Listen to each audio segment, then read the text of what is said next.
पुणे, नाशिक, नागपूर महायुतीमधील भाजप आणि शिंदेंच्या शिवसेनेमध्ये युतीमध्ये जागा वाटपावरून पेच निर्माण झालेला आहे। जागा वाटपावरून तोडगा निघत नसल्यामुळे उदय सामंत पुण्यामध्ये येणार आहेत। नागपुरात भाजप कार्यकर्त्यांकडून स्वबळाची मागणी करण्यात येत आहे, तर वरिष्ठ नेत्यांचा मात्र युतीसाठी आग्रह आहे।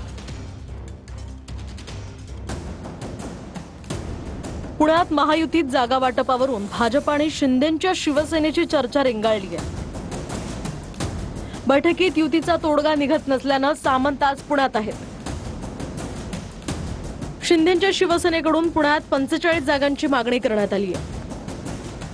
शिवाय भाजपची शिंदेंच्या शिवसेनेला एवढ्या जागा सोडण्याची तयारी नाहीये। मूळ शिवसेनेच्या चिन्हावर किती पदाधिकारी निवडून आले अशी विचारणा भाजपकडून शिंदेंच्या शिवसेनेच्या पदाधिकाऱ्यांना करण्यात आली आहे। तर समाधानकारक जागा न दिल्यास पुण्यात शिंदेंची शिवसेना स्वबळाचा नारा देण्याच्याही तयारीत आहे।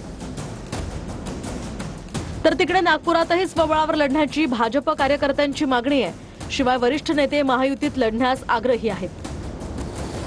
नागपुरात मुख्यमंत्री फडणवीस, बावनकुळे आणि गडकरींसमोर कार्यकर्त्यांनी स्वबळावर लढण्याची मागणी केली आहे। नागपुरात फडणवीसांच्या निवासस्थानी प्रमुख पदाधिकाऱ्यांची बैठक होणार आहे। शिवाय शिंदेंच्या शिवसेनेची 50 जागांची मागणी आहे, यावरही रामगिरीवर चर्चा होणार आहे। नाशिकमध्ये सुद्धा महायुतीत जागा वाटपाचा पेच कायम आहे। गिरीश महाजन आज पुन्हा जागा वाटपासंदर्भात चर्चा करणार आहेत। तिन्ही पक्षाच्या शहर अध्यक्षांच्या चर्चेनंतर सुद्धा जागा वाटपाचं भिजत घोंगडं आहे। दरम्यान उद्यापासून पालिका निवडणुकीसाठी उमेदवारी अर्ज भरण्यास सुरुवात होणार आहे। महायुतीत लढायचं अशा पद्धतीची इच्छा दोन्ही पक्षांकडून व्यक्त करण्यात आली आहे। सुरुवातीला आमचं म्हणणं होतं की किमान 60 सीट आम्हाला तुम्ही द्या, साधारण किमान मिनिमम 45 सीट्स आम्हाला मिळाले पाहिजे अशा पद्धतीची अपेक्षा आम्ही व्यक्त केली। मोठ्या भावाची भूमिका ही केवळ आकड्यावर नसते, तर तो त्यांच्या मोठेपणा हा त्यांच्या कृतीतून दिसला पाहिजे। खऱ्या अर्थानं आपण मनापासून आपली इच्छा असली पाहिजे। आमची मनापासून इच्छा आहे, कारण माननीय एकनाथ शिंदे साहेबांचा आदेश आहे आणि तशी वेळ आली नाही तर 122च्या 122 जागा शिवसेना लढेल आणि जिंकेल।